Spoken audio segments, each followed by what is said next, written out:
Morning, man. Did you enjoy that little vacation? Good morning, Evolution. It was nice. It was nice. Did you enjoy your vacation? Hey, man, I wish I was still there.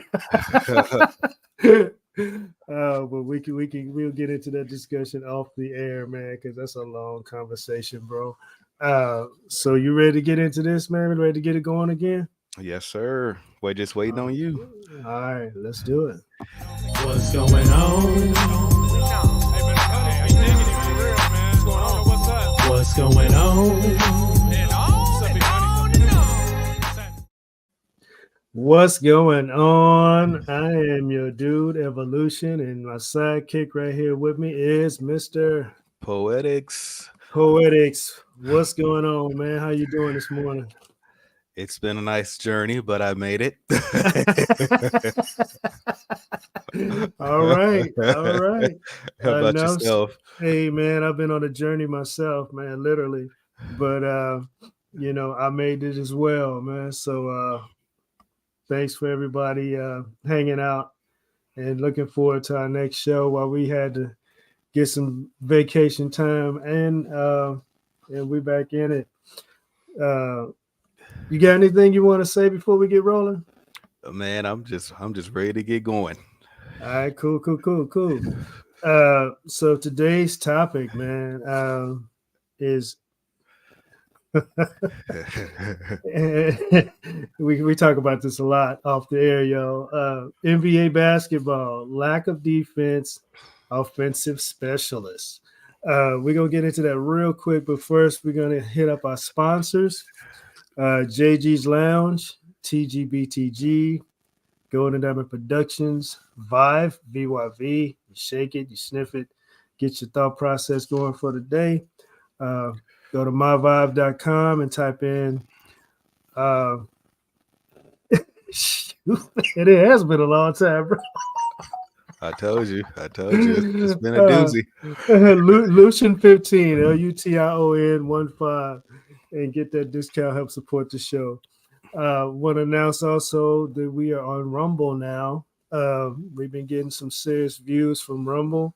Ladies and gentlemen, thank you and welcome to What's Going On with Evolution and Poetics. Got some announcements later, but right about now, we're going to get into it.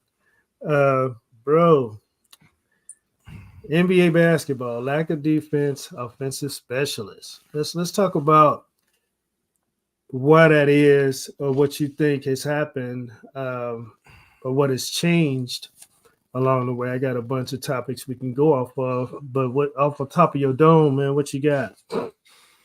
Man, it's a lot. I think I think the biggest factor is probably the way the game is officiated now. Okay. They've tried to make everything favor to the offensive side of the ball to such an extent that you basically can't play defense. Mm. Um, you touch a guy, you actually blow on a guy, and it's a foul now. So I, yeah, it's we got a lot. We got a lot, y'all. We got a lot. Interesting, man. You blowing a guy and it's a foul. I've also seen the non-call, man. While we're there, Mhm. I've seen some really, really bad calls for a player. I've also seen some really, really bad calls or non-calls against a player, man. I think that also plays into it as well. Being basketball players ourselves, man. It can get a little tough every now and then on what to do or what not to do, especially when it's crunch time and everything that you do matters the most. Um, you can go for a defensive play and it can work against you or for you, man. What are your thoughts on that? You know, it's funny because and I know you've seen this.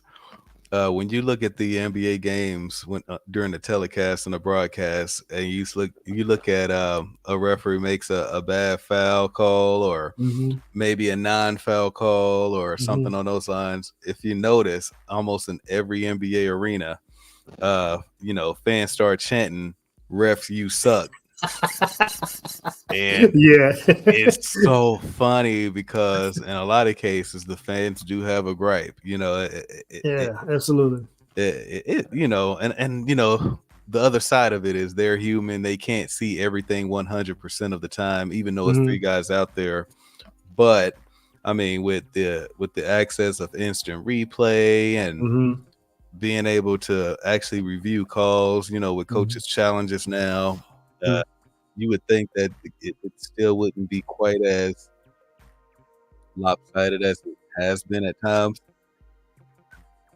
A lot can go into there. I'm trying to stay away from it, but I usually use the term as somebody's getting a yellow envelope full of something at the end of the day in their mailbox. Uh, hopefully that's not the case. I mean, I'm sure it's happened before. I'm sure it'll probably happen again. But I don't think that that type of stuff should be going on, especially when referees are involved and championships are involved, or even wins and losses. Man, you got any thoughts on that? Man, yeah, so much of everything, and I hope I'm not jumping ahead, but so much of it is always determined when we determine a player's legacy. We always determine, did they win a championship or not? Mm-hmm. And we've seen it in all major sports, whether it's the NBA, the NFL, what have you. In this case, we're talking about the NBA, but a lot of times the best players don't always win that elusive championship. Mm-hmm. And people always kind of hold it against them, but it's kind of like you have to consider the fact that it's still a team sport. It's not like boxing where it's just you and the other person, or Absolutely. where it's tennis where it's you and the other person, unless you're doing the doubles.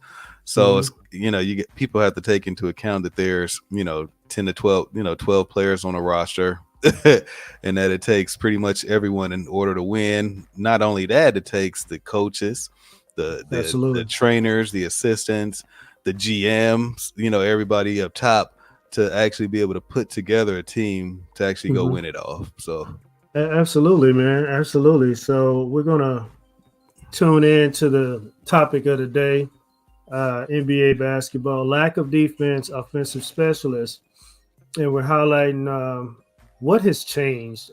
So the first thing up on the menu is the times. As far as the times, Poetics, from the beginning to now, how much change have we seen, bro?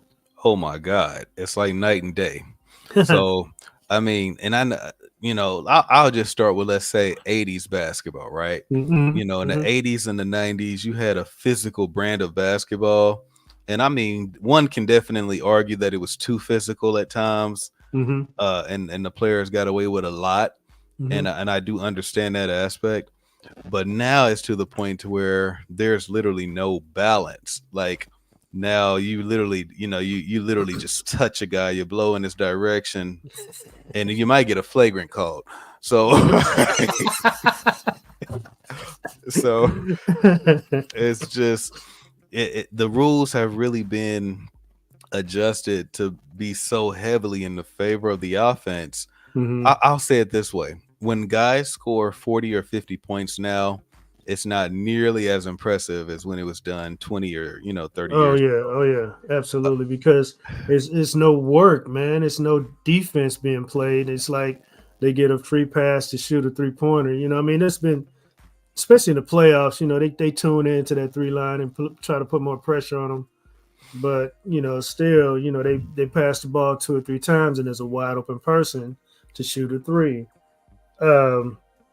I want to highlight a few things as far as the times have changed, as far as how people play defense. I mean, there was one time where a person could literally stick their foot into the chest of the person that was standing in front of them and kick them out the way, and there was no foul call. You know what I'm saying? Right.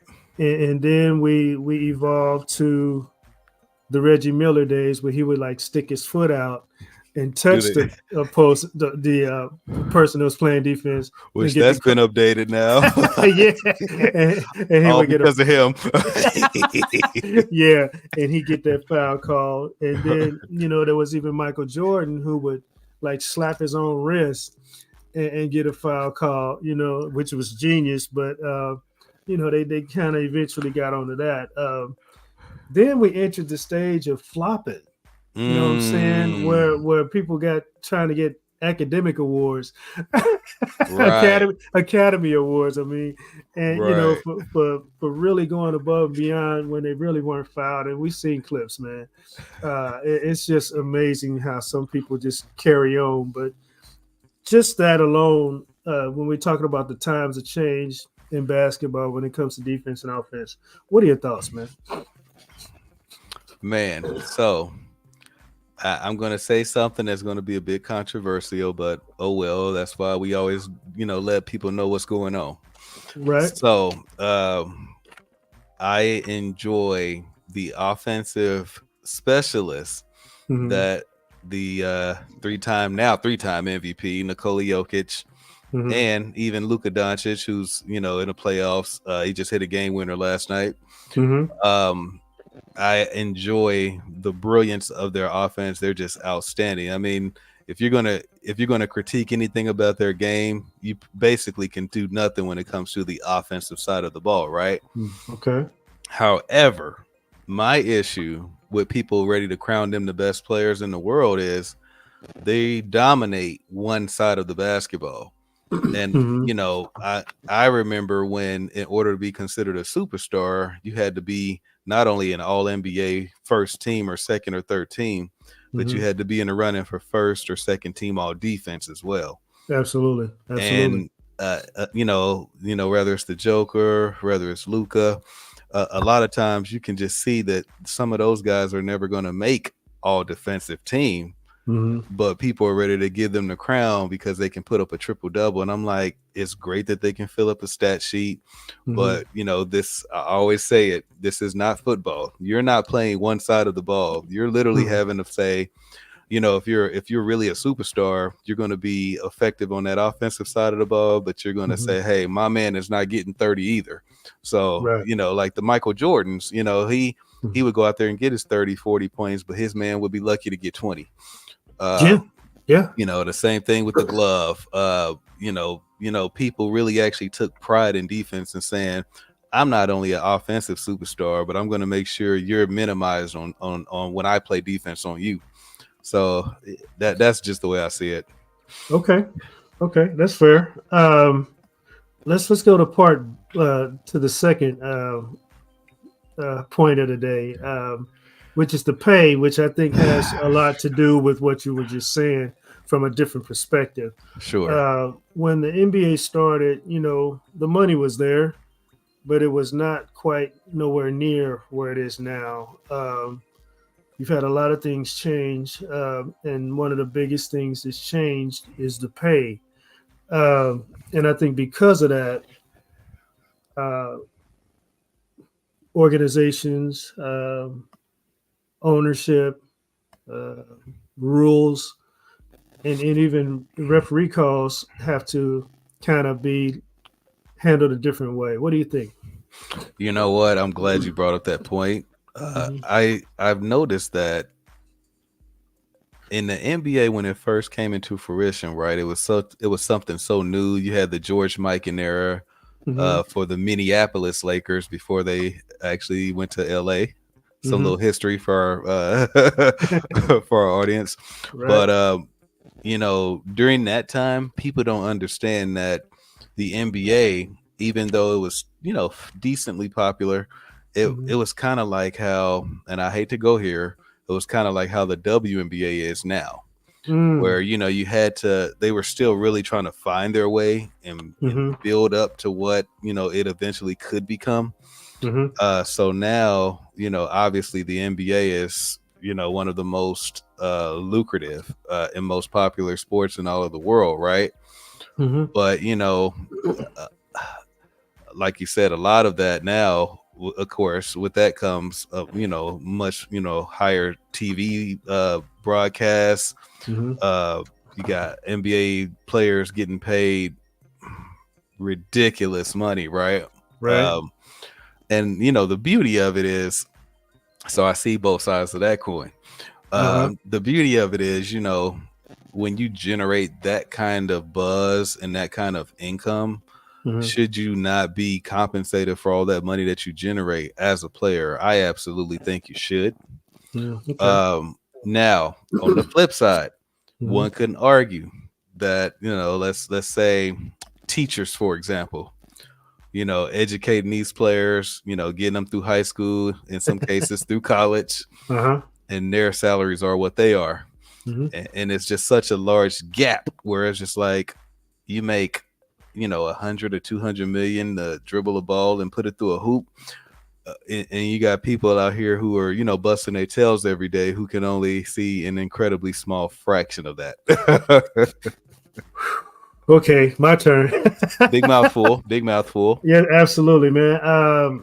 It, it's the arena that it's in, man. You're talking about entertainment, and a lot of people, even teachers, get fascinated with entertainment, especially when it comes to sports, movies. Even concerts and music, whatnot.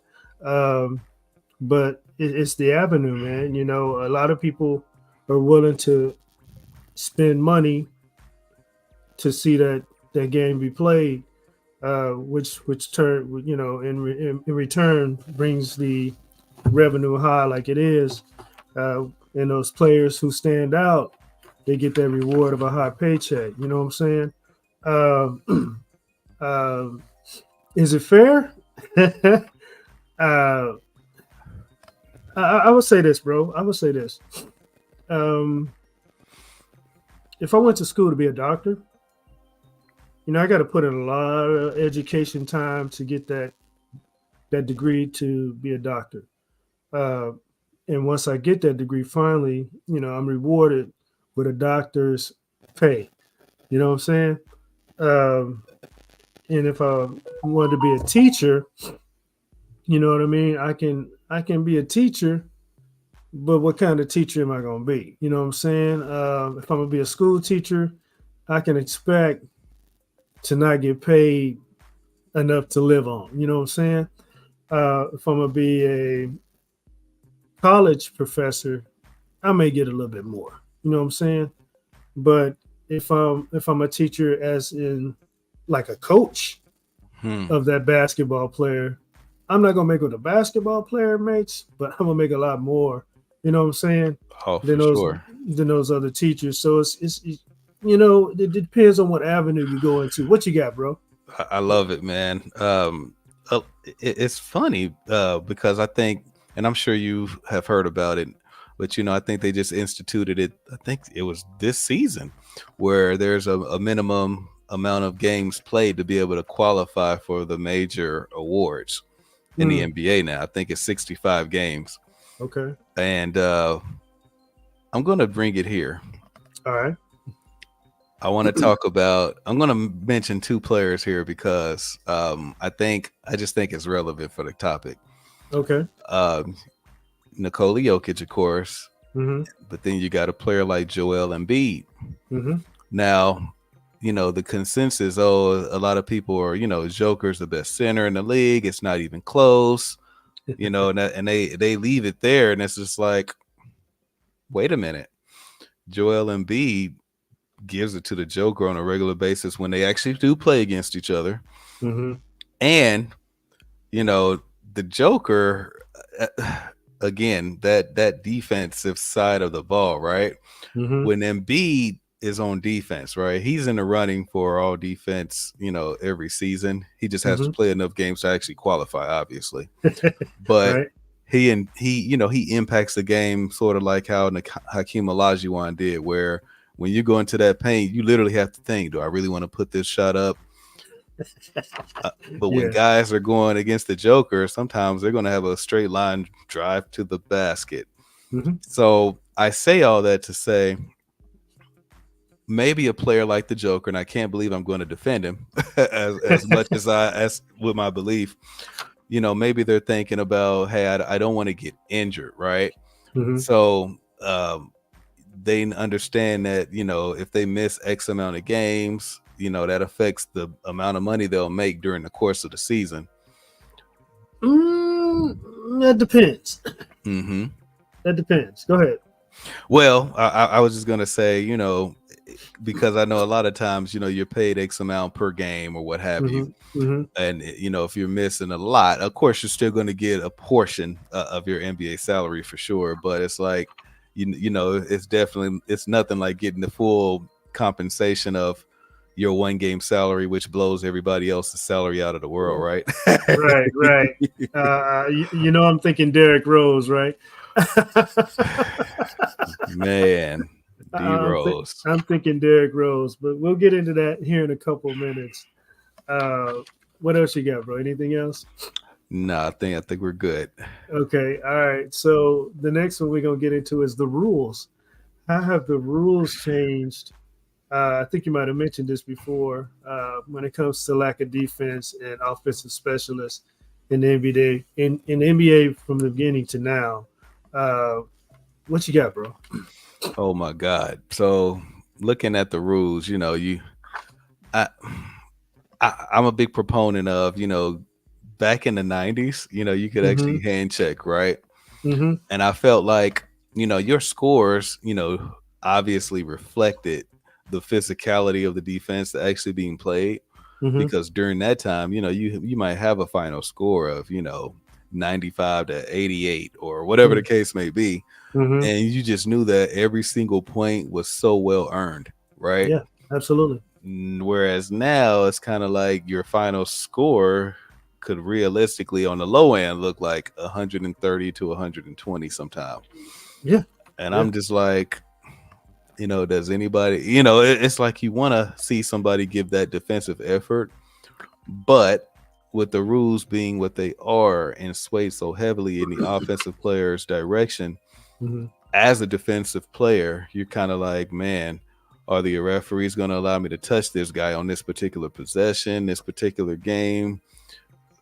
So it gets kind of really muddled, I think, for the NBA player on what they can do from a game-to-game basis, because each officiating crew can officiate a little different. Some might allow more contact, so you might see a more physical game.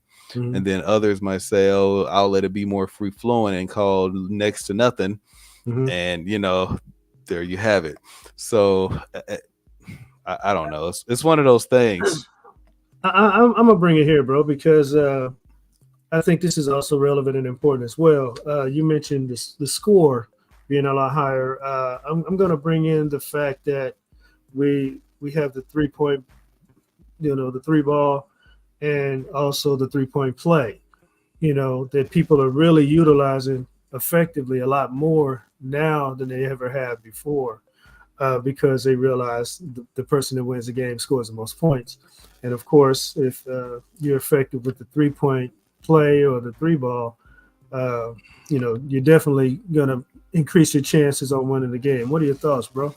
That's a great point. The NBA landscape in terms of its actual play and what they're trying to achieve by the style of play is so vastly different from, let's say, 90s. The 90s were kind of in a scenario where it was kind of dominated by a lot of bigs, so you throw the ball down low. It's more of to an extent a bit of a slower paced game. This era of NBA is kind of dominated with a lot more guard and wing play. But I think the issue, if I may, a lot of times I think it puts guys in a position where when they want to be more effective in that role, it's just, I'll say it this way, analytics, right? Okay. Analytics has really taken over basketball to such an extent that people who are not as versed in basketball think that when they look at a few analytics, oh, this is the game, and now I'm an expert. So here's the scenario. Analytics say layups and threes are the way to go. Layups, it's next right directly to the basket. Obviously, the three ball is 3 points and not two. However, when you actually know the game of basketball, you realize that there is a whole nother facet of basketball, and it's called the mid range. Absolutely. Such a lost art in today's NBA. Of course, some players are still incredibly effective at it. Kyrie Irving, Chris Paul, even Ant-Man. A lot of those guys are really still effective at the mid range, but people really have lost the respect for the mid range. Layups and threes are all people care about these days, and I'm like, well, if you do the math, that 2-point mid range jump shot is still the same as that 2-point layup. So I just think we have to kind of look at the whole aspect of basketball and ways to score as opposed to restricting it to layups and threes. Absolutely, man. And since you're speaking about the whole aspect of basketball, I got to highlight this because this is something that I've always stressed, other than boxing people out, is the free point line. A lot of people don't realize free throws are usually the gap between a win and a loss. You know what I'm saying?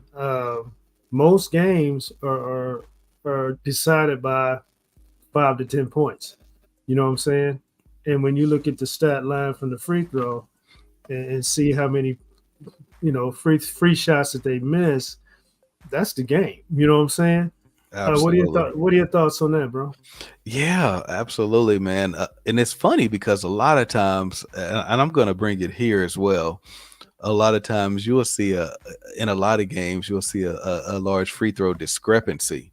For one opponent takes 25 free throws and the other takes 8 free throws. And when you watch the game, you're kind of like, that team that took the 25 free throws was not that much more aggressive than the team that took 8. So what happened here? And that's where, again, I think a lot of officiating could definitely be better, because it's like you're basically swaying calls for one side or one superstar. Let me go here. Let me stop you. Hold your thought, man. Because I'm thinking about, again, the 3-point shot. So back in the day, you had to make contact prior to the shot for it to be a foul, right? So now, even after you get your complete shot off, if that person makes contact with you after you done shot the 3 ball, you can still get a foul, because of the continuation. They can just barely hit your fingertips or, just bump into you, as they come down. So if you're an educated player or a seasoned player and you know this, you can literally draw fouls left and right like the bearded one. You know what I'm saying? Just by how you play, you can really dictate what happens on the court. What are your thoughts, bro? I do agree with that for sure, but I will say, I'll say it this way: anytime one player shoots more free throws than the whole other team,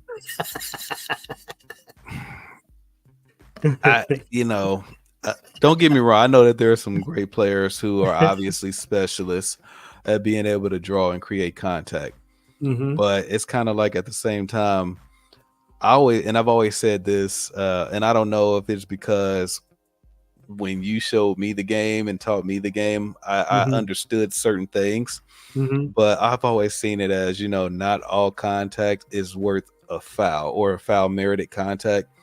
Just because I grazed your wrist or touched you doesn't mean you should be shooting 2 free throws. Now, if there's, a big slap on the arm, something on those lines, obviously, it's an obvious foul, right? But it's just like, again, sometimes the contact is so minimal, so minor, and I'm like, 2 or 3 free throws for that.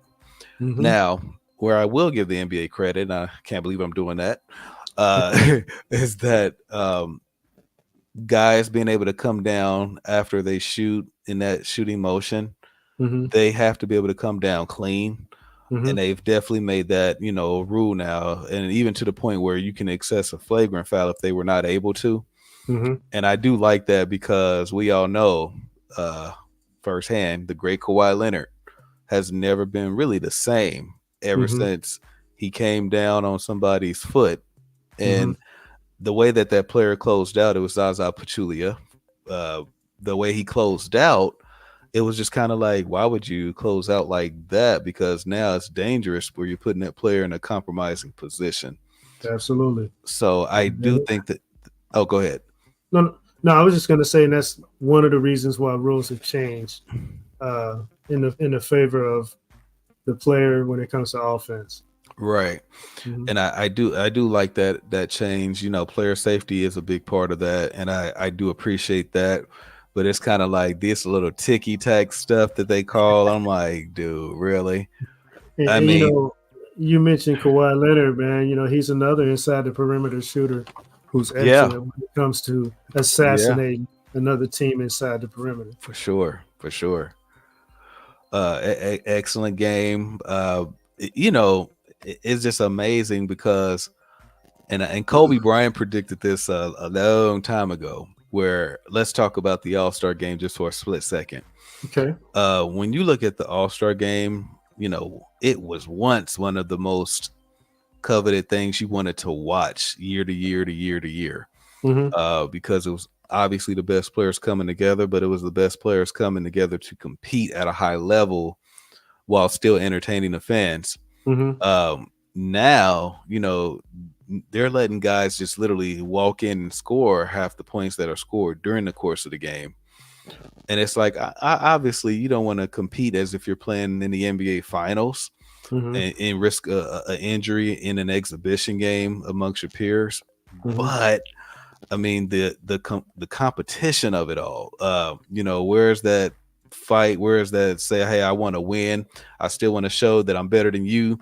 Kobe Bryant basically warned us, and now we've seen it. Now it's gotten to the point to where the All-Star game is kind of like, I don't hardly watch it now, Yeah, it's hard to watch, man. It's hard to watch because it's so much going on. That's not normal. Right. Right. People getting a opportunity to shine on the court, and it's really not about the win-loss anymore. It's about people just showing out. Right. Yeah, man. Let's keep it moving, bro. Hey.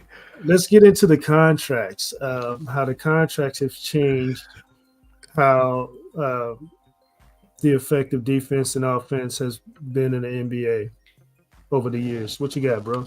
That's a great point. A lot of times players are, dialing it back to some extent on the defensive side of the ball due to the fact that, hey, I don't want to get hurt. Maybe they're in a contract year and they're like, this season could determine how much I eventually get paid over the next 4 or 5 years on the Supermax. So, if you, I'll just throw a little quick example. If you're one of the upcoming stars and, hey, if I dominate this year, I can get the Supermax of, let's say, I don't know, 235 for 5 years, whatever the case may be. If you get injured early in the season, most of the time the team doesn't want to lose you, so they're still going to pay you, but there's going to be a bit of a discrepancy as to what they're going to be willing to pay you, because instead of that 235, now they're kind of like, we'll give you 175. I'm like, that's a big difference, over that period of time, so unless your contract states otherwise, you know what I'm saying? Right. And earlier I was thinking Derrick Rose, because he sat out a long time and got all his money because of how his contract was written. So I think because of situations like that, these teams are not willing to sign certain contracts to that level because of what could possibly happen. They could lose a lot of money and not get the worth out of the player. What is your thought, man? Absolutely. A lot of times, and I'll say something else I do think that the NBA got right in terms of the competitive pay structure. Mhm. is that, you know, NFL contracts only have so much of it guaranteed, where maybe Mhm. half or maybe a little bit more. Mhm. Whereas the NBA contracts, you have a large part of that that's guaranteed, whether injury or not.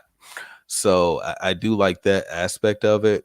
Mhm. And for me, that's why I want to see guys compete on both sides at a high level, because, much of that salary is just so guaranteed anyway. So Mhm. it's like, I want, fans are paying quite a bit of money to see for a product. So it's kind Mhm. of like, give us that competition on both sides. Okay, so since you mentioned that, let me go here, man. Because I've noticed here recently, within the last few years, that Hmm. they'll consider a rest game for a player, um, Mm, and also um, you got people who they miss games for different reasons, and some of those reasons are just soreness or exertion or whatever. To me, if I'm tired or if I'm sore, I still go to work, right? right. But if I'm actually injured, then that's a reason for me not to go to work. What are your thoughts on that, bro? You know what? That is a great point. To hope to bring up the whole rest issue, because Mhm. it really started with the Greg Popovich era, with Mhm. Tim Duncan, Parker, and Mhm. Ginobili. Yep. Now here's the bad part about it. He did it. The good part about it is he was doing it because he was trying to extend the championship windows of Mhm. Duncan, Parker, and Ginobili. They're getting older, and Mhm. he's just trying to preserve them just a little bit more, so that when playoff time comes around, they have a chance to be a little bit fresher, so that they can compete for that crown. Mhm. And that was the whole reason he had, brought it into play, which I Mhm. definitely understood. Mhm. But it's like now, like you said, guys are missing games. Like you said, it could be soreness, it could be something more minor that is kind of like, is that the reason you're going to really miss this game, Yep. as opposed to it being an authentic injury? Mhm.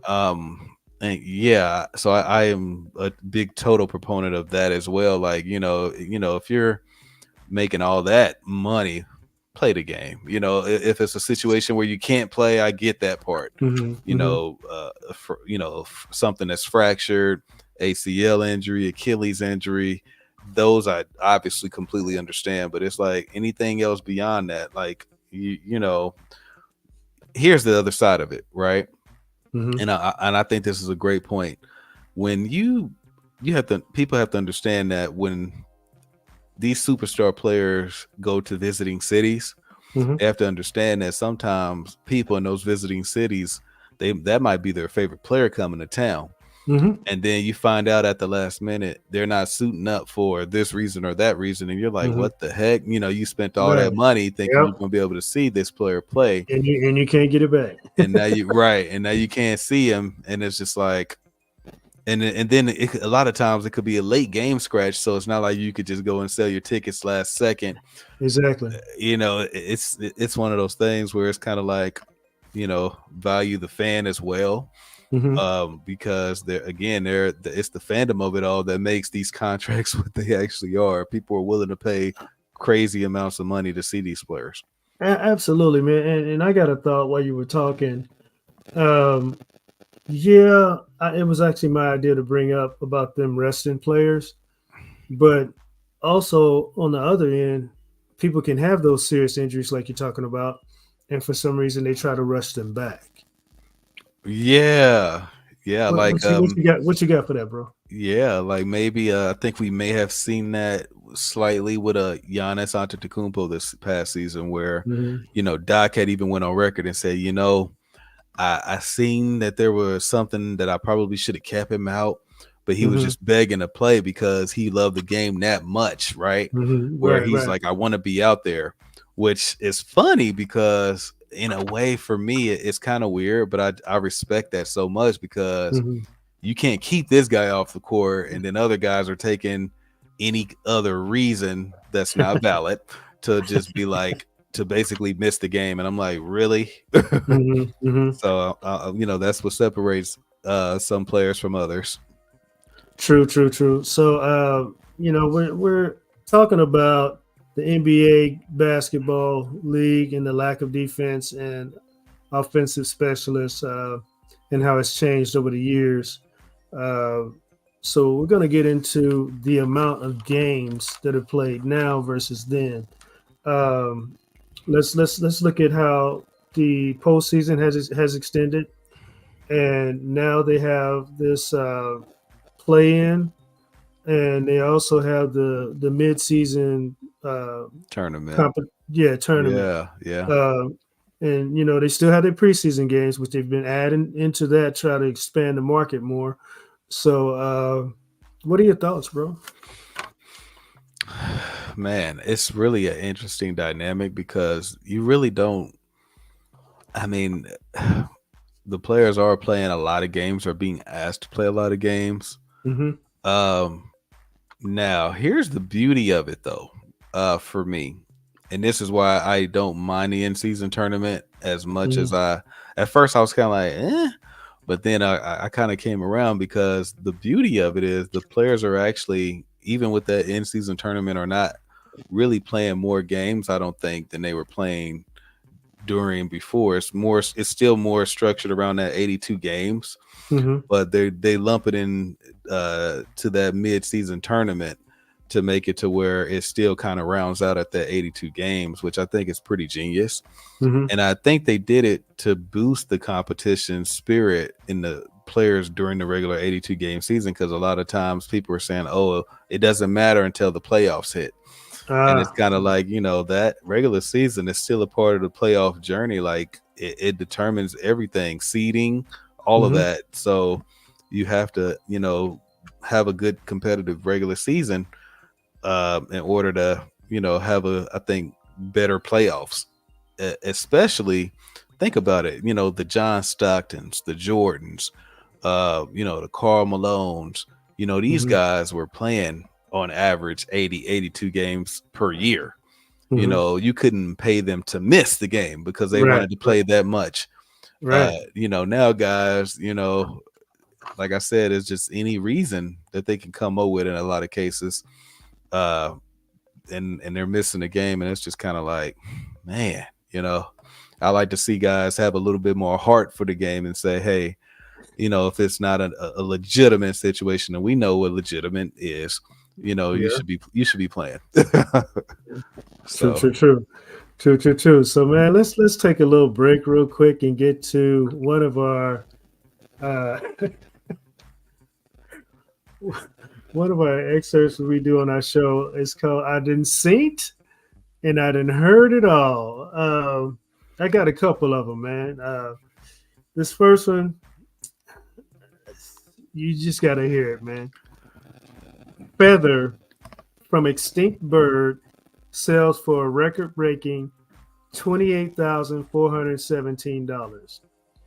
Now we're talking about one feather from a so-called extinct bird. A New Zealand auction.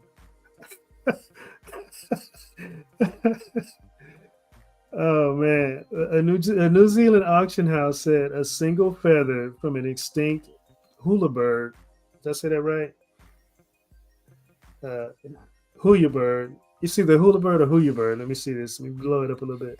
Yeah, HUIA, Huia bird, became the most expensive feather in the world when it sold for $28,417. Man, look, I could do a lot with $28,000, but I definitely won't be buying one feather from anything, whether it's extinct or not, for that amount of money, man. I just think that that's ridiculous. What are your thoughts, bro? man, sometimes it's certain moments during the course of our shows where I'm like, this is why we do this. And because of how we see things in terms of having the same viewpoint in certain areas, and this is one of those times. Oh man, I mean, the amount of money wasted by people, right? absolutely. I mean, the good that could be done with 28 grand, right? I mean, there Yeah. are some people not making 28 grand in a year, Mm-hmm. and you spend it on a feather of an extinct bird. It's kind of like, really, is this real? I mean, dude, let me go here. Even if it's a painting of the whole extinct bird, I don't think I can drop 28,000. You know what I'm saying? Right, And I love art, I love paintings, but dude, seriously, right, is this really what we doing, man? Oh my god. yeah. Now I'm gonna move on to the next one, man. It's called Get Buzzed. Cardiff University develops Killer Bee beer. Uh, a team of microbiologists at Cardiff University in Wales have developed a new way to get buzzed, beer made using extracts from killer bees. What in the world, bro? What in the world are we doing, man? What in the world are we doing? See, this is the kind of thing that makes me say, you know, there's this thing, and I hope I'm not getting too serious here. I can't help myself. Uh-huh. But there's this thing where it's kind of like where, there's there's that ideology of you can feed people basically anything and they'll basically consume it because they just lack the intellect to think beyond the obvious. Man, boy, And I boy. think that's one of those moments where we have to always be in a state of intoxication Mm, all the time, to where we're finding the most creative ways to get there. And it's like, we could use that creativity to do a whole lot more good as opposed to getting high and trying to stay drunk. absolutely, man. And these are microbiologists, man. Their job is so much more important than something like this. You know what I'm Right, saying? right. And the person who has $28,417 to invest in one feather, come on, man. I mean, again, there's so much more you could be doing with that money to be effective in society and in this world, man. But as for what we got here, man, I done seen it and I done I done heard it heard all. it all. My goodness. Jeez, And it's man. getting worse. I just can't make this stuff up, bro. Man, and we're creative. Man. So let's get back into it, man. This is what's going on. I am Evolution, and this is Poetics, and we're talking about NBA basketball, lack of defense, offensive specialists, and how the game has changed from day one. We're going to talk about the longevity, man. The longevity as far as how long the players are trying to play now. They're trying to extend their careers and whatnot. And what we talked about so far is kind of leading up to that. The times are different, the pay is different, the rules are different, the contracts are different, and the amount of games are different. So that's leading up to the longevity. What you got, bro? I love that. I think first thing I actually think about is, Kareem Abdul-Jabbar and John Stockton. Mm-hmm. How both of them, I think either came close or played 20 plus years. Mm-hmm. And, it was such an anomaly and such an amazing feat when it was done then. Mm-hmm. And the beauty of it for me is that I still have that same lure for it. You see a guy like, CP3, he'll be headed, I think, into his 20th season. He's already said, I'm not retiring. He's still trying to chase that ring. Boy. And, just seeing guys saying, hey, a lot of times, whether it's LeBron, whether it's CP, they'll put anywhere from 1 to 5 million per year into the health of their bodies Mm-hmm. to be able to allow them to still be able to compete at a decent level. So, kudos to those guys, and, having the wherewithal to say, hey, I still love the game that much. I'm not yet ready to walk away. And I think you said something strong there. They're willing to invest in themselves to get that longevity, man, which a lot of people either don't or they don't have those lucrative contracts and can afford to do those extra luxurious things to extend the life of their career. What are your thoughts on that, bro? Yeah, I mean that's absolutely what it is. You know, those guys have all made, you know, hundreds of millions Mhm. in their career. So dropping 1 to 5 per year just to make sure that they can be the best versions of themselves year after year is, you know, a wise investment, if you will. Heck yeah. And then other guys, you know, like you said, if you're signing for the NBA veteran minimum, which is still pretty lucrative, might I add, Mhm. but you know, obviously you're probably not going to try to put, you know, 1 to 5 million, which would probably be a year's salary, Mhm. into the body. So yeah, Yeah, that's a absolutely. great point. Mhm. So we're gonna get into the next one, which is the aggressiveness of the game has changed, and I know we mentioned that before. Um, and I'm gonna use this example because I used two other examples earlier. I'm gonna go back to Michael Jordan. Um, this is a missed call example when he got a non foul call, and he ended up bleeding. You know, he's like showing the referee the blood that's literally coming from his body, and the ref is kind of trying to ignore him. He's like, "You didn't call the foul. Look, I'm bleeding." You know what I'm saying? What else can happen?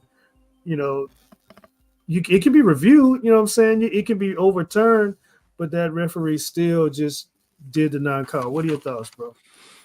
That is interesting Hmm. because it, the funny thing about that is a guy like a Jordan is always going to get, you know, certain calls or certain treatment by Hmm. the officials. You know, typically the better the player, the more the longer the leash that player has to get away and do certain things. Hmm. So it is interesting that even in the case where it was, you know, Jordan himself, that, you know, he could, that kind of call is missed. That's interesting, right? Yeah, yeah, yeah.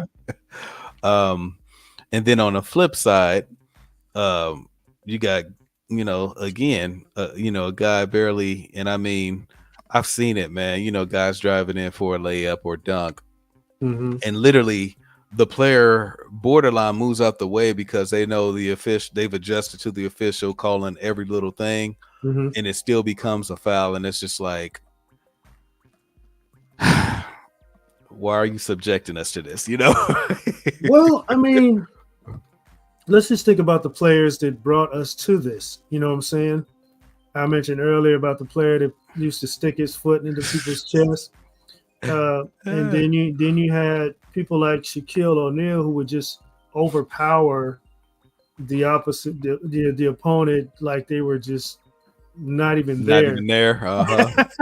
And then there was just people who just played rough, like I mean, what's his face, Golden State, Draymond Green, Oh, uh, Draymond who, Green. Yeah. who's always in trouble, for being aggressive or doing stuff to get flagrants or technicals or you name it. You know what I'm saying?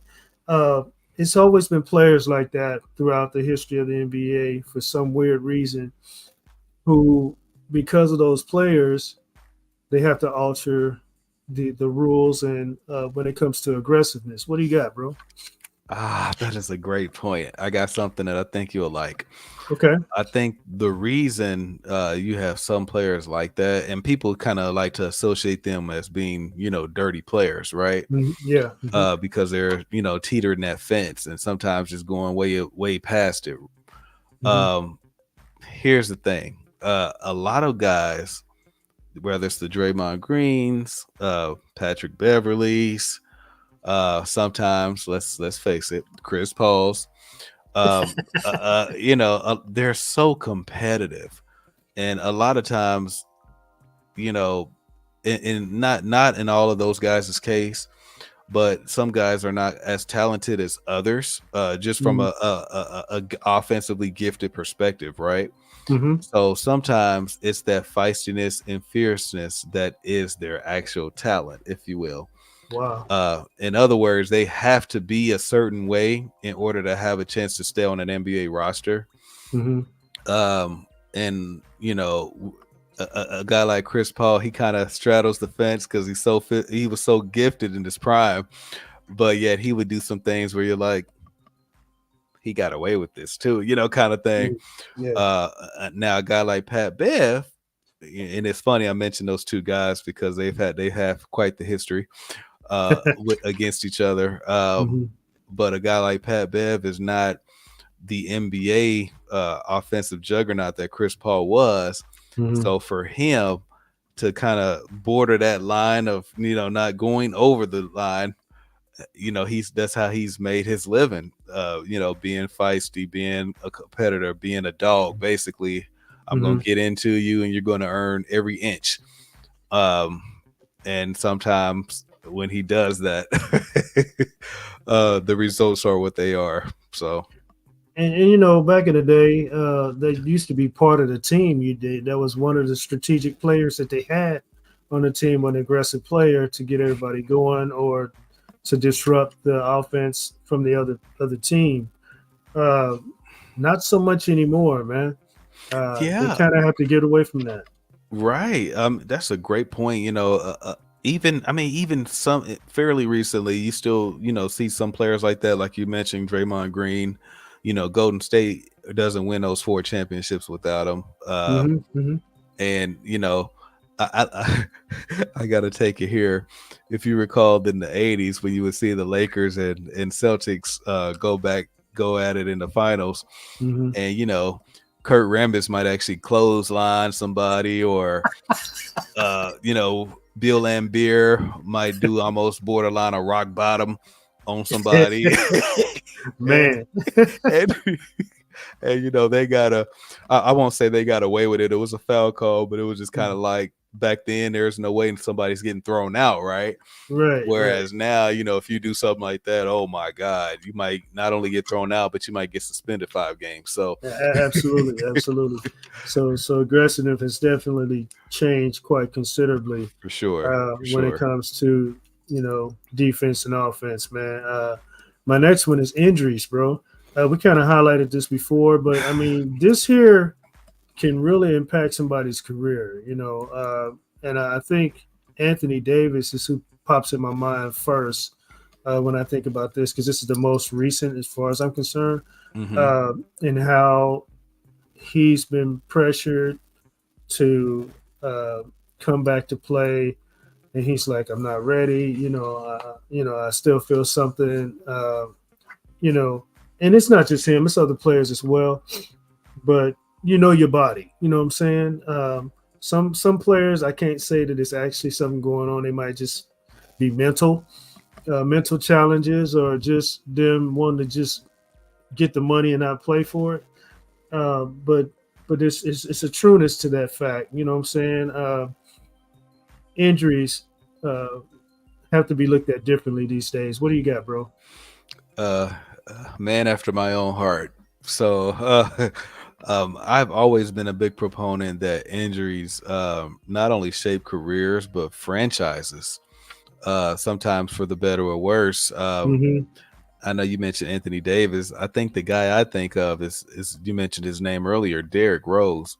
When he had that MVP season, obviously he had an incredible year and he had an incredible career trajectory up until that point.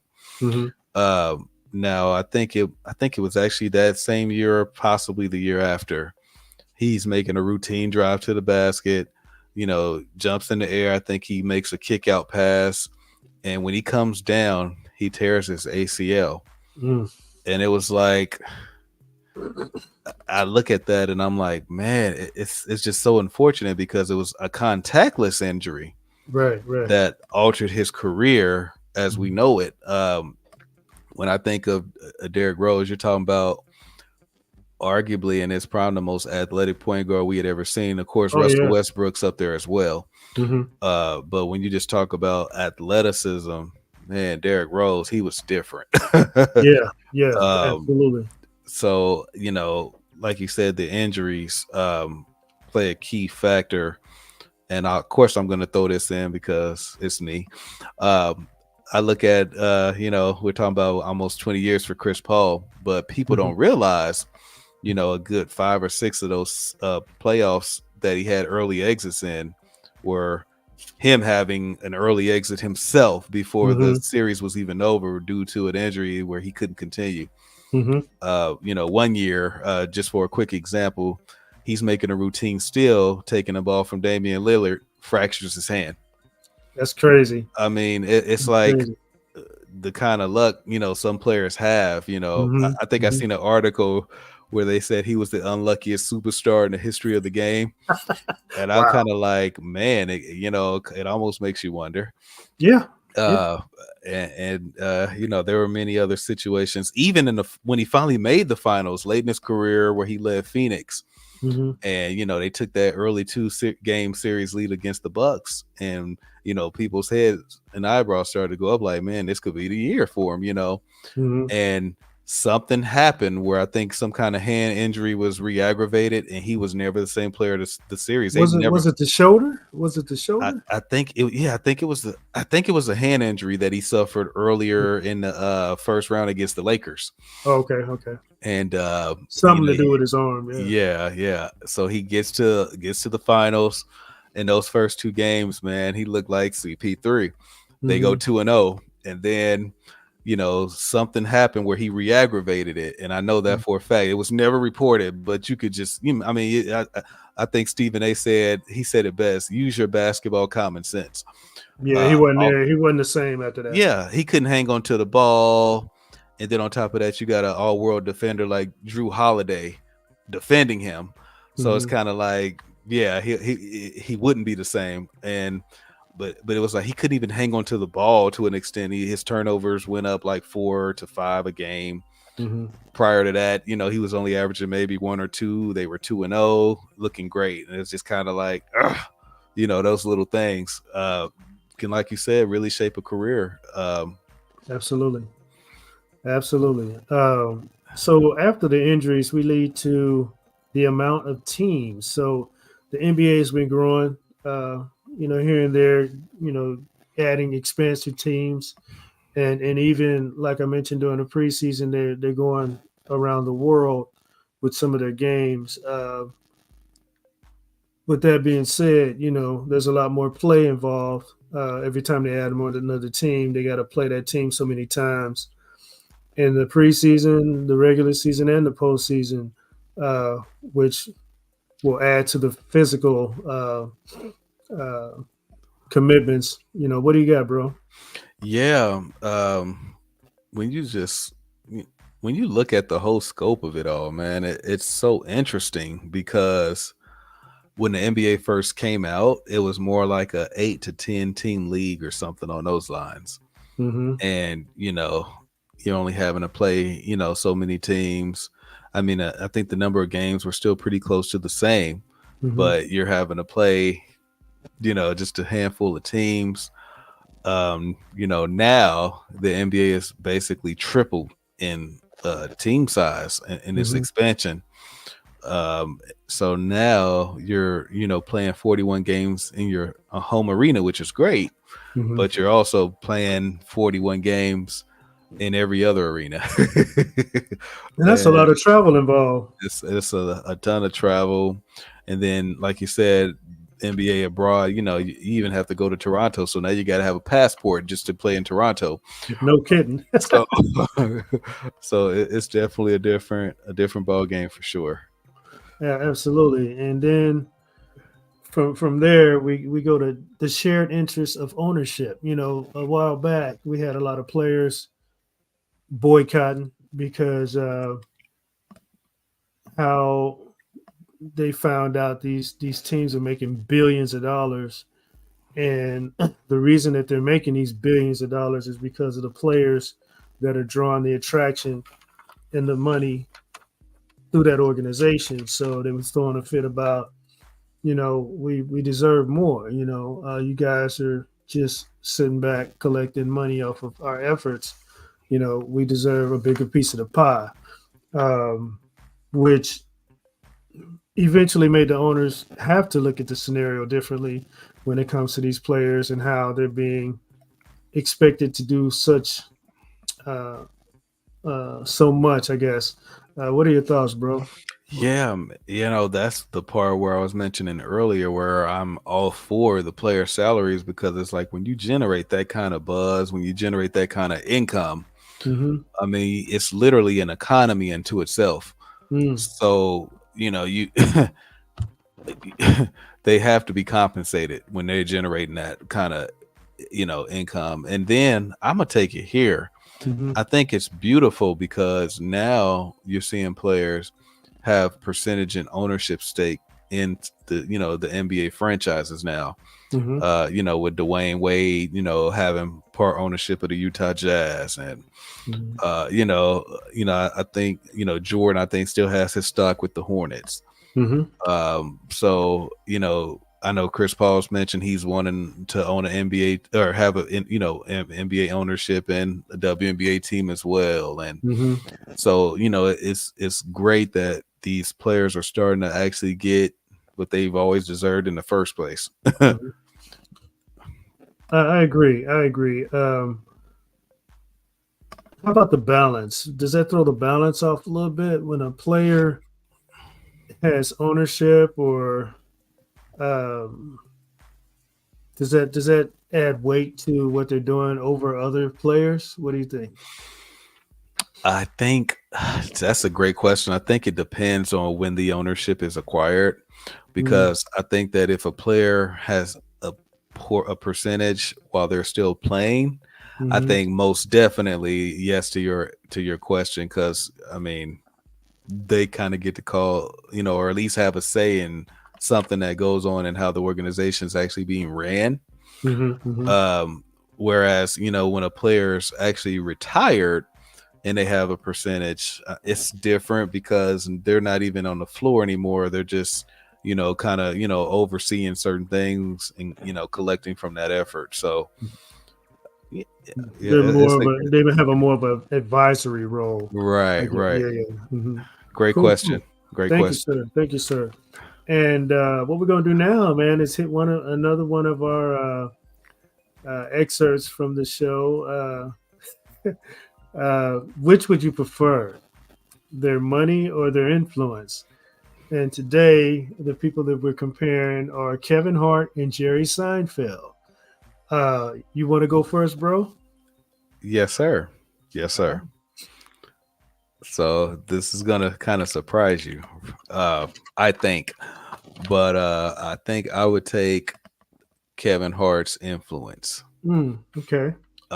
because a lot of times people don't understand just what he's done probably over the last decade plus. Hmm. Uh, it's like I've noticed because I have my own view of Kevin Hart, and I think as a comedian he's fairly funny, even though I don't tune into many of his comedy shows, Hmm. but the level of influence, the level of crowds that he's able to draw, he's selling Hmm. out arenas. Hmm. His movies I do like. I think he's incredibly movie funny personally.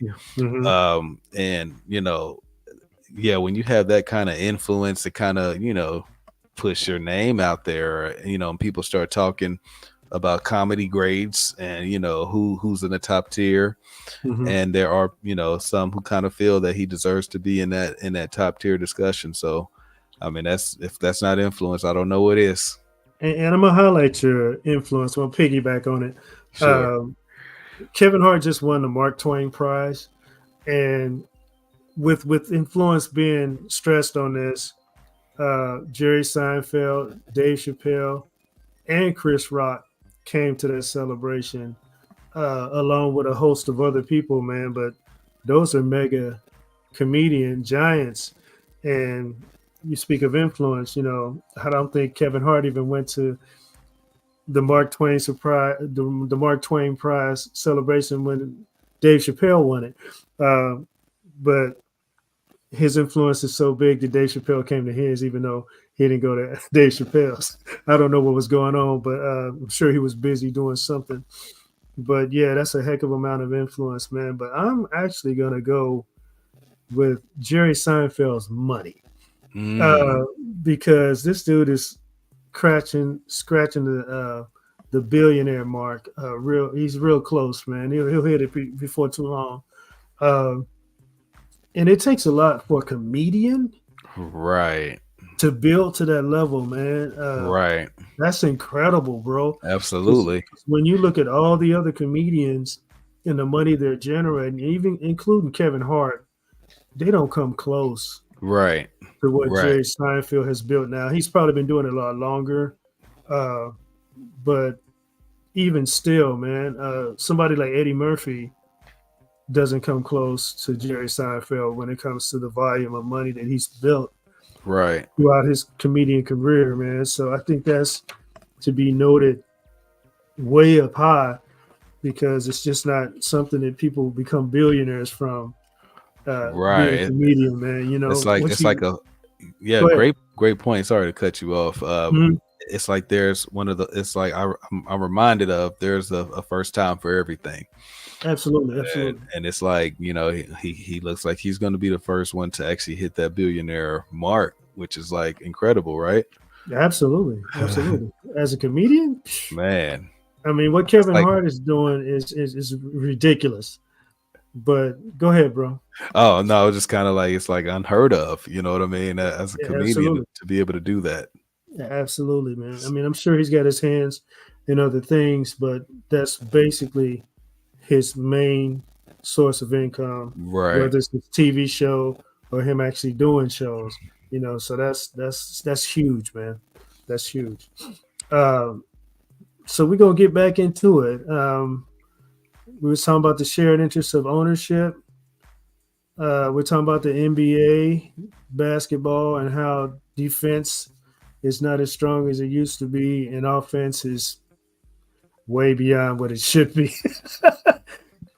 And we're going to get into the union. I know we kind of highlighted that before, um, but the National Basketball Players Association came about in 1954, and the first president was Bob Cousy. Uh, and since then, man, we've had so many changes, so many updates, so many additions. What are your thoughts, man, on how the union has changed how defense and offense is played? It's interesting because obviously things have to be kind of they come with different CBAs and uh, things that they want to put into regulation and make it part of the game. Mm-hmm. And you just think obviously somebody has to sign off on every rule, Boy. that or somebody's have to Mm-hmm. sign off on every rule that comes into fruition. So it's kind of like, and I understand, to an extent, some of the rules are there for good reasons. When it Mm-hmm. comes to player safety, obviously you want to protect not only the brand of basketball, but you want to protect the players individually themselves. You don't want guys getting hurt Mm-hmm. due to a lack of attention being, put on one area or another.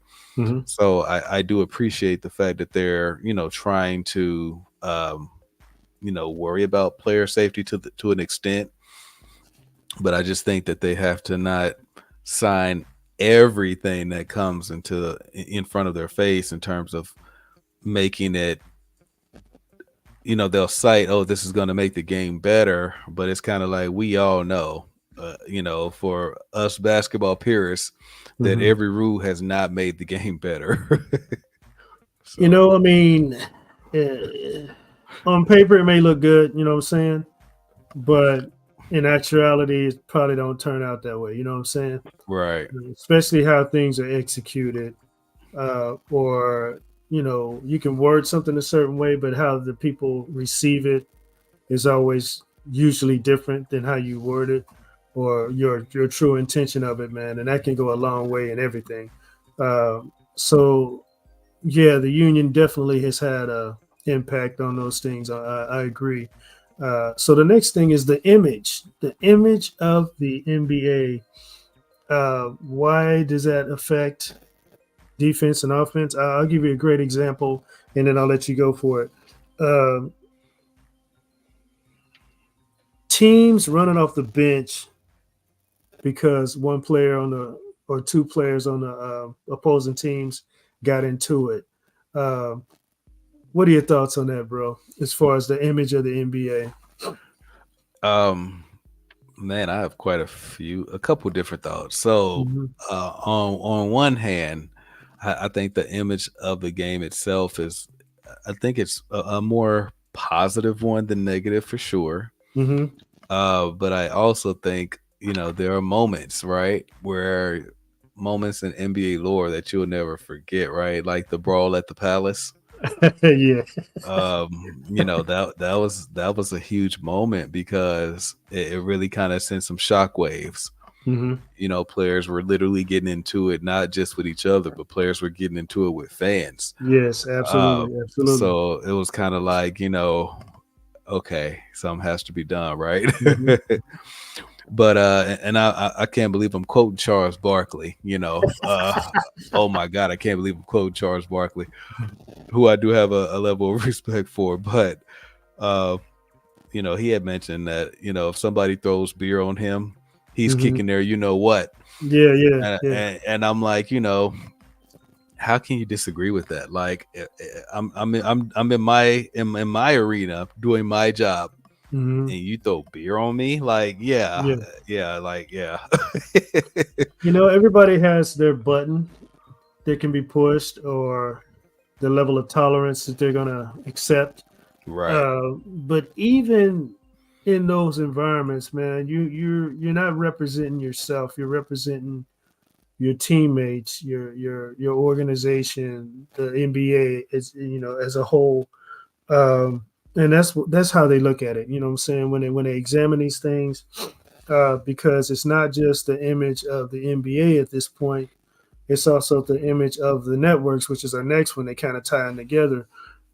So when you have a network and you're broadcasting a special that's generating tons of views, and then all of a sudden a brawl breaks out, then you got to say, hey, whoa, this is not what we're promoting here. You know what I'm saying? You got to check your teams. You got to check your players.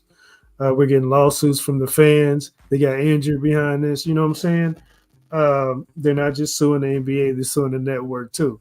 You know what I mean? Something must be done. So what do you got, bro? That's always it's so interesting to me because I always feel that I'm a defend the player in this case because yeah.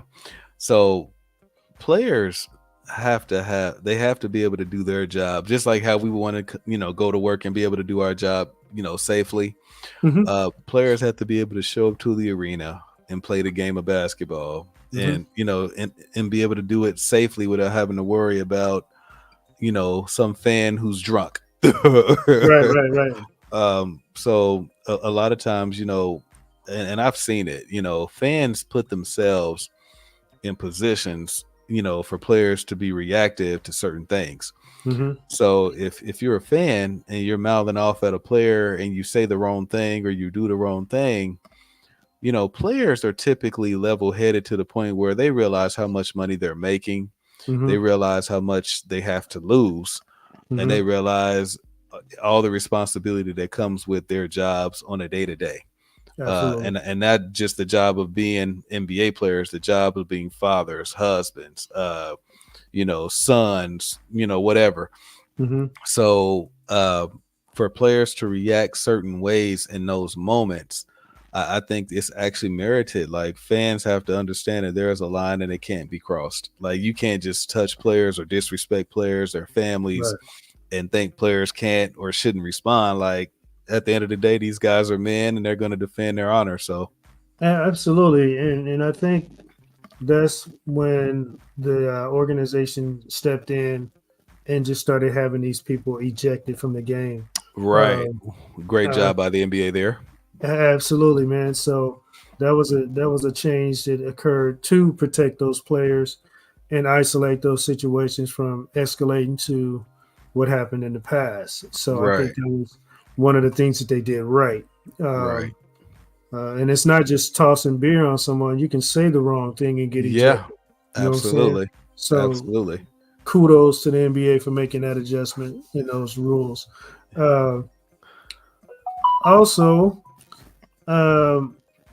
let's go to the years of experience, because that plays a part in how things change and alter. What are your thoughts, man? You can go anyway with this, man. I'm gonna leave it wide open. What you got? I love the years of experience topic. I think of veterans compared to rookies coming into the league. Hmm. When you're a veteran, you've seen it.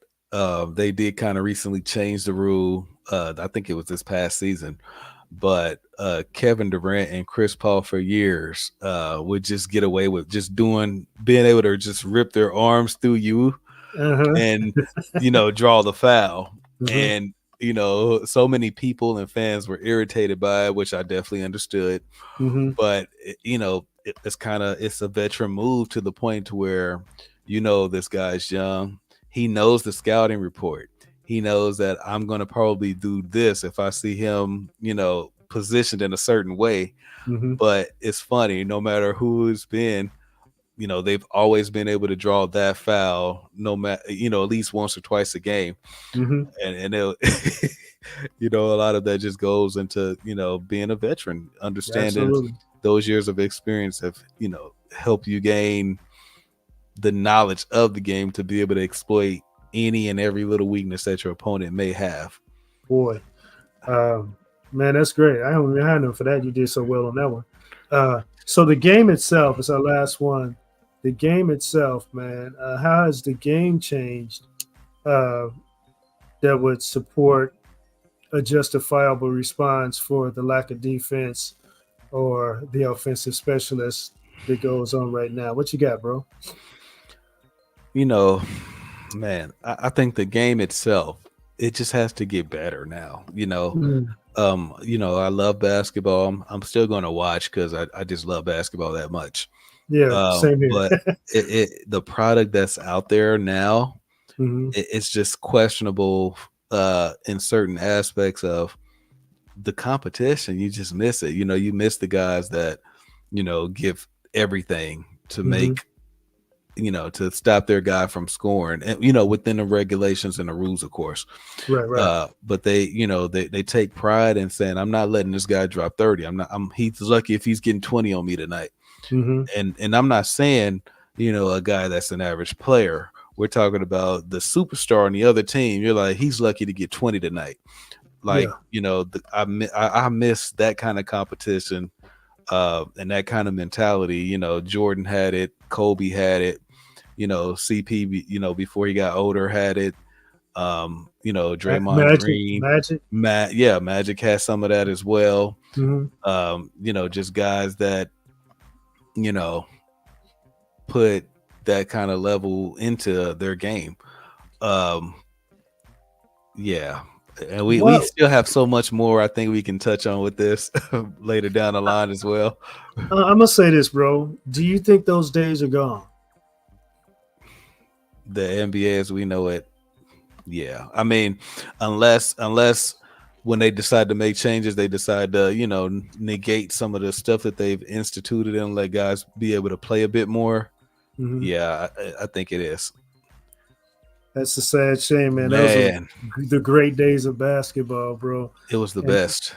Yeah. So, with that being said, where do you think it's going, man? I mean, with it being so soft now, as far as the calls and what people are able to get away with and do, where do you think it's going, man? I mean, are we going to see people out there in Caesar gowns with the little leaf crowns on their head, running up and down the court with the little Jesus Nikes that had the toes out and the strings all the way up half their knee? Where's this going, bro? I mean, it's a good point, man. I was debating if I was going to highlight this or not, but I'm gonna go ahead and do it. It was Gilbert Arenas who said this, and this is very controversial yet again, ladies and gentlemen. So he basically said that because he was basically asked a similar question of the topic we're discussing about the game of basketball and why is the defense not as important as it once was in the past to players. And he said this, players have he said that the European player or the style of play has really dictated that players are just not going to put that kind of effort. So in short, he's basically saying that the European style of play has made its way to the NBA, and it's basically overshadowed everything else that the game is bringing. Wow. So, wow. And you know, go ahead. Go ahead. I was going to say the most interesting part about that for me is when you look at the consensus of who people say the best players are, even when you look at the networks and all that.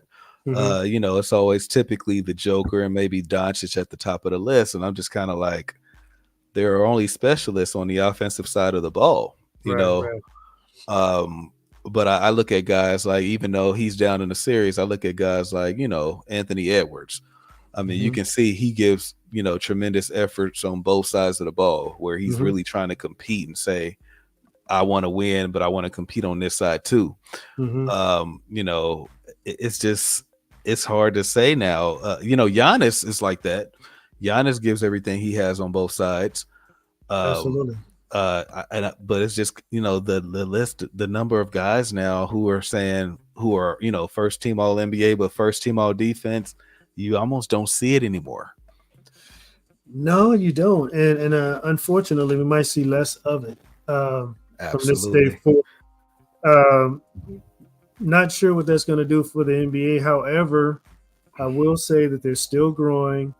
They're still selling out their competitions and whatnot, and they're still making tons of money. So apparently the moves that they're making, even though they're quite different and quite considerably different, they're still doing something right because they're still drawing that fan base and building it, and people are still tuning in and watching and maybe not liking some things about it, but sometimes controversy is good, right?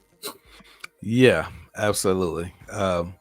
Hopefully we'll be able to find a better balance moving forward. I would love to see it, and I know I'm not the only one. Yeah. But I know, you know, people are, you know, so easily entertained and everybody wants to see points and all that. But there's nothing wrong with guys scoring points. But it's just that there has to be balance. Like, guys can't just, you know, be, you know, routinely getting 50 now. Like, that's just crazy. You know what I mean? Yeah. I mean, you know, definitely the scoring has gone up so much over the years, and you know, like I said, you know, they're utilizing the 3-point basket and the 3-point play a lot more strategically and using their gifts to get that done. And some people are just great scorers, man. You know what I'm saying? Right. So no matter what you do, like a Kyrie Irving, you can put defense on him all day. He's just gonna find a way to get that basket, just like a Stephen Curry. You know, he's not gonna shoot a 3 all day, though he can, but you also see him scramble and get to that basket and do a layup as well. So, I mean, I just think scoring in the game of basketball has increased quite a bit. You know, go ahead, bro. Oh, I was just gonna say, I don't mind. I understand when you're a truly great player, you're a truly great player, and you'll be able to get yours on most nights anyway. I just think that for me, if we ever wanted to see a more of a balance to the game, it has to start with the rules. I and I don't know if I'm in a few number of this, but I would like to see the reinstitution of hand checking, at least to the point to where if I put my hands on you, it's not instantly a foul, at least. You know, because it's like if a guy can't touch the player, like, I mean, I don't know. It's just it's you're making it impossible for guys to play defense to, you know, at this point. It's definitely a lot more difficult, you know, and then you find yourself doubling up on somebody, which makes that third person wide open. Right. So it just opens up the opportunity for coaching and players, you know, being more adjustable on the court, I guess. Right. You know, it definitely, you know, the strategy behind it makes it more competitive. I guess. And one thing I'd like to point out, I know we're pretty much wrapping up here, but I do want to point out one thing. Okay. It's also controversial, but the Defensive Player of the Year awards, right? I do like Rudy Gobert. He did just win it again for the fourth time in his career, which is actually tied for the most. Wow. And I think that he's a very good defensive player, but I do think that the level of effectiveness for certain defensive players has to be in question when we select these awards and these accolades, because even though Minnesota won that series against Denver, the Joker really gave it to him. You know what I mean? Like he really gave it to him to the point to where if you watch the adjustments of the game, they were putting, Karl Anthony Towns and Naz Reid on the Joker to get Gobert off of him. So I guess my point that I'm making is when you're an all defensive type of player or defensive player of the year, and your assignment is to, defend the other team's best post player, and you're an interior post player, you cannot be the game plan that they're trying to exploit. I just think about, the Hakeem Olajuwons. Like, you're not going at the dream as the game plan. You're going away from him. You're not going at Dikembe Mutombo unless you were Shaq in the 2001 finals. That's different. I guess he became a liability. What I'm saying is Gobert became a little bit of a liability when it came to defending the Joker. And it's kind of like the all-world defense, you're defensive player of the year. That just shouldn't be. But just a little bit of a nugget I just wanted to throw in. All right. So yeah, man, that's pretty much all I got on this. But I wanted to give a couple of announcements. Burn After Playing, the next episode, will be hitting the airwaves soon. The Journey, which is a documentary by myself, The Evolution, is going to be hitting real soon. And Poetry by Poetics and myself, Evolution, will be hitting the airwaves soon. So we're dropping left and right. JG's Lounge is doing some incredible stuff. Stay tuned. Thanks for tuning in. I've seen a lot of people popping in and out. This is a live stream, by the way. We'll be doing live streams here and there more regularly from this point on because of the connects we got now. So look for us to be live streaming a lot more often today and in the future. Poetics, you got anything else to wrap it up? Yes, sir. I just wanted to thank our audience for tuning in and viewing. We appreciate you guys, and there is no us without you. So thank you. Absolutely. And sorry for the break, but we had to take a little moment for ourselves to do some things. Our idea at first was to keep doing the shows, but things didn't work out to that magnitude. But we in it to win it. We're going to be doing it more and more often. We still got those episodes coming. So look for us because we're out there. All right. Ladies and gentlemen, I am Evolution. This is my dog, Poetics. And this is what's going on. Y'all take care. Thanks.